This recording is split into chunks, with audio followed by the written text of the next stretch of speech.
नमस्कार, आपका नए और प्रेस वीडियो में हार्दिक स्वागत है। आज सभी पेंशनर्स केंद्रीय कर्मचारियों को डीए/डीआर पर रोक हटाने पर मोदी सरकार से फैसले को लेकर बड़ी खबर आ रही है। देश में कोविड-19 की स्थिति अब नियंत्रण में है और देश में आर्थिक स्थिति में काफ़ी सुधार हुआ है। इसलिए अब केंद्र सरकार के कर्मचारियों को महंगाई भत्ते का भुगतान और मौजूदा दरों पर केंद्र सरकार के पेंशन भोगियों को महंगाई राहत 1 जनवरी 2021 से 28% देने को लेकर गुड न्यूज आ चुकी हैं। साथ ही राज्य के कर्मचारियों को भी सरकार की तरफ से जनवरी 2021 से सैलरी में बढ़ोतरी और एरियर देने का ऐलान कर दिया है।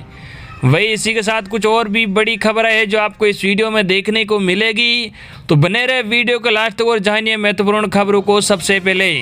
इससे पहले अगर आपने अभी तक भी इस वीडियो पर एक लाइक नहीं किया तो एक लाइक कर दीजिए, क्योंकि आपका एक लाइक ही हमारी मेहनत का फल होता है। और चैनल को भी फ्री में सब्सक्राइब नहीं किया तो सब्सक्राइब कर लीजिए, ताकि आगे भी आपको कर्मचारी पेंशन से जुड़ी हर एक लेटेस्ट अपडेट फ्री में देखने को मिलती रहे। कर्मचारी पेंशन से जुड़ी खबरों को जानने से पहले सभी देशवासियों के लिए बजट 2021 से बड़ी खबर आई है, जो आप सभी देशवासियों को जानना बहुत ही जरूरी है। जी हाँ, आपको बता दें कि पीएम किसान सम्मान निधि में राशि बढ़ सकती है बजट में।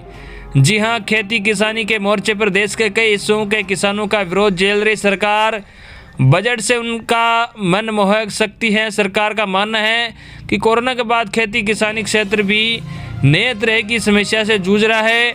ऐसे में उन्हें सरकारी सहायता की दरकार ज़्यादा है, इसलिए इसमें विशेषज्ञ वे उपाय तलाश रहे हैं जिनके सहारे किसानों को मदद दी जा सकती है।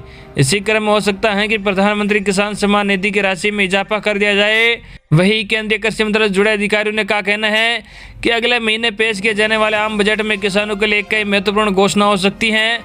कोरोना के बाद जैसे औद्योगिक जगत या वाणिज्य जगत परेशानी झेल रहे, उसी तरह किसान भी परेशानी झेल रहे, उन्हें भी मदद की दरकार है। इसमें इसी बात पर विचार विमर्श चल रहा है कि किसानों को सहायता किस तरह से उपलब्ध कराई जाए। कुछ लोगों का कहना है कि पीएम किसान सम्मान निधि में जो राशि दी जा रही है उसी में बढ़ोतरी कर दी जाए।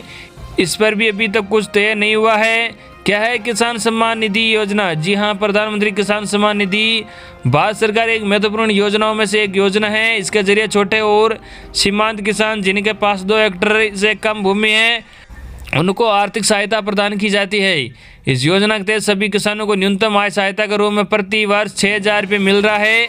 1 दिसंबर 2018 से लागू ये योजना किसानों के लिए वरदान साबित हो रही है, क्योंकि इसके तहत पात्र किसानों को हर वर्ष 6,000 रुपये उनके खाते में भेज दिया जाता है। वही अगली बड़ी खबर, सरकारी कर्मचारियों के लिए बड़ी खुशखबरी, जनवरी से मिलेगी बढ़ी हुई सैलरी और एरियर भी। जी हाँ, छत्तीसगढ़ सरकार के करीब 5 लाख कर्मचारियों के लिए अच्छी खबर है। भूपेश बघेल सरकार के कर्मचारियों की सैलरी में एरियर के साथ बढ़ोतरी को मंजूरी दे दी है। बढ़ी हुई सैलरी जनवरी 2021 से लागू मानी जाएगी। छत्तीसगढ़ वित्त विभाग की ओर से जारी एक प्रेस रिलीज में उनकी जानकारी दी गई है। राज्य सरकार के कर्मचारियों को 1 जुलाई 2020 से लेकर 31 दिसंबर 2020 तक का एरियर भी दिया जाएगा। इससे राज्य सरकार पर 300 करोड़ रुपए का बोझ पड़ेगा। इसी बीच मीडिया रिपोर्ट में कहा जा रहा है कि केंद्र सरकार के कर्मचारियों को जनवरी 2021 में महंगाई भत्ते में 4% की बढ़ोतरी हो सकती है। महंगाई भत्ता में ये बढ़ोतरी 7 सेंट्रल पे कमीशन के सुझाए गए स्वीकृति फॉर्मूले के आधार पर होगी। मार्च 2020 में पीएम मोदी की अध्यक्षता वाली कैबिनेट बैठक में 1 जनवरी 2020 से केंद्र सरकार के कर्मचारियों और पेंशनर्स को महंगाई भत्ते, डीए की अतिरिक्त किस्त और महंगाई राहत डीआर की मंजूरी दी गई थी। वित्त मंत्रालय ने जानकारी दी है कि मौजूदा डीए 17% के ऊपर 4% की बढ़ोतरी होगी। महंगाई भत्ते और महंगाई राहत दोनों को मिलाकर सरकार पर सालाना 1,510 करोड़ रुपये से अधिक का बोझ पड़ेगा, जबकि वित्त वर्ष 2020-21 में कुल 14,595 करोड़ रुपये से अधिक का बोझ पड़ेगा। जनवरी 2020 से फरवरी 2021 यानी 14 महीने इस फैसले से करीब 48 लाख से अधिक केंद्र सरकार के कर्मचारियों और 65 लाख से अधिक पेंशनर्स को फायदा पहुंचने की उम्मीद है। दिसंबर 2020 के आखिरी हफ्ते में मोदी सरकार ने विकलांगता भत्ता सभी कर्मचारियों के लिए जारी रखने का भी ऐलान किया था। अगर वो अपनी सेवा के दौरान अपंग हो जाते हैं और फिर भी ऑफिस ज्वाइन करते हैं तो उन्हें यह भत्ता दिया जाएगा। इस आदेश का सबसे ज़्यादा फायदा सेंट्रल आर्मेड पुलिस फोर्स के जवानों जैसे सीआरपीएफ, बीएसएफ, सीआईएसएफ को होगा, क्योंकि ड्यूटी के दौरान उनके लिए ज़्यादा जोखिम होते हैं, क्योंकि उनके काम की प्रकृति की ऐसी होती है। वही अगली बड़ी खबर है, केंद्र सरकार के कर्मचारियों को महंगाई भत्ते का भुगतान और देश में अब बेहतर कोविड-19 और वित्तीय स्थिति में सुधार के बाद केंद्र सरकार के पेंशनों को भी महंगाई राहत देने के क्रम में है। जी हाँ, भारत सरकार के वित्त मंत्रालय व्यय विभाग ने कर्मचारियों के लिए अतिरिक्त डीए और पेंशन भोगियों के लिए डीआर को 1 मार्च 2020 से मुक्त कर दिया गया था। 1 जुलाई 2021 तक कोविड-19 से उत्पन्न संकट के कारण यह आदेश केंद्र सरकार के सभी कर्मचारियों केंद्र सरकार के पेंशनर्स के लिए लागू है, जिसने सेवारत कर्मचारी और पेंशन भोगियों और विशेषकर उन लोगों को प्रभावित किया है जो 1 जनवरी 2020 से 1 जनवरी 2021 की अवधि के दौरान सेवानिवृत्त हुए हैं। भारत में कोविड-19 की स्थिति में काफ़ी सुधार हुआ है और देश की एक बड़ी आबादी का नियंत्रण कोविड-19 से प्रभावित है। सितंबर 2020 में कोविड के मामले लगभग 95,000 मामले दैनिक थे, जो जनवरी 2021 में लगभग 17,000 मामले थे। कम मृत्यु दर के साथ 6 महीने में सबसे कम है।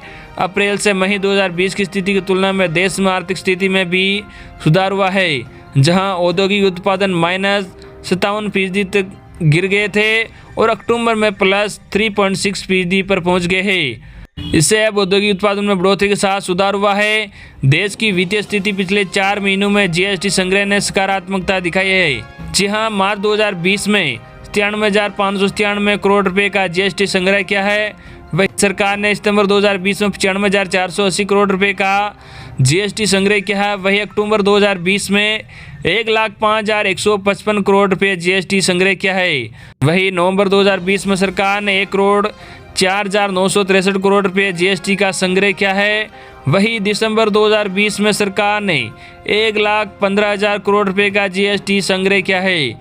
दिसंबर 2020 के लिए गुड्स एंड सर्विस टैक्स संग्रह ने 1,15,00,000 रुपए के रिकॉर्ड स्तर को छू लिया है। जुलाई 2017 में देशव्यापी कर लागू होने के बाद ये अब तक का सबसे अधिक संग्रह है। महामारी की स्थिति के दौरान भी केंद्र सरकार के कर्मचारियों ने अपने निर्धारित कर्तव्यों में भाग लिया। कई ने राष्ट्र निर्माण के लिए अपने जीवन का बलिदान किया, इसलिए योगदान को ध्यान में रखा जाना चाहिए। अतिरिक्त 11% डीए के लिए महंगाई भत्ते में इस वृद्धि के कारण अतिरिक्त वित्तीय निहितार्थ जो सालाना 13,000 करोड़ रुपए तक काम करता है, जो मौजूदा वित्तीय स्थिति के तहत प्रबंधनीय, इससे अधिक होने पर लगभग 49 लाख से अधिक केंद्र सरकार के कर्मचारियों और 65 लाख से अधिक पेंशनरों को लाभ होगा, जो इस पैसे को बाजार में खर्च करते हैं, जो अर्थव्यवस्था में काफ़ी सुधार करते हैं और खर्च की गई राशि का लगभग 30% सरकार द्वारा करों के माध्यम से वापस एकत्रित किया जाता है। अब कोविड की स्थिति नियंत्रण में है और देश में आर्थिक स्थिति में काफ़ी सुधार हुआ है, इसलिए अब केंद्र सरकार के कर्मचारी और महंगाई भत्ते का भुगतान और मौजूदा दरों पर केंद्र सरकार के पेंशन भोगियों को महंगाई भत्ता देने का अनुरोध, जो कि 1 जनवरी 2021 से 28% देने को लेकर है। तो दोस्तों, ये थी आज की बड़ी खबर जो आपके लिए थी, हमने आप तक सबसे पहले पहुंचाई है। आई होप कि आपको आज की हमारी न्यूज़ पसंद आई होगी। इस वीडियो पर ज़्यादा से ज़्यादा लाइक और इस वीडियो को ज़्यादा से ज़्यादा अपने मिलने वालों तक शेयर भी जरूर करें। धन्यवाद।